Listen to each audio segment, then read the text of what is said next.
Yan, hello po sa ating lahat. Kumusta? I hope na sa mabuti po kayong kalagayan. Marami pong salamat sa Team EDSI na patuloy nga pong sumusuporta dito sa aking channel.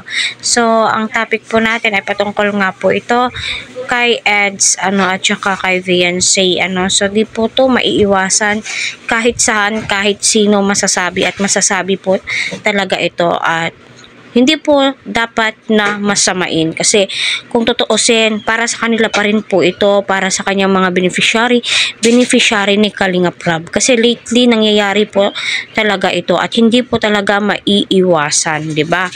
So, patuloy po natin suportahan si Kalingap EDS, Kalingap Rab. Huwag po natin skip ang kanilang mga ads, especially nga po itong si Kalingap Edu. At marami pong salamat sa mga nagbibigay ng likes and especially sa mga nagsusubscribe sa aking channel. So, yun na nga po, nagpasalamat nga po itong si Edu sa ginagawa ni VNC kasi ramdam po natin na na-appreciate ni VNC yung tulong na ipinagkakaloob po sa kanya.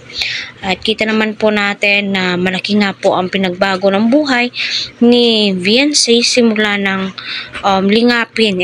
And especially simula ng magkatandem po sila ni Edu. Malaking tulong o malaking bagay po talaga itong si Edu sa buhay po ng bawat isa. I mean kay VNC kasi nga po yung suporta po talaga nila, 'di ba?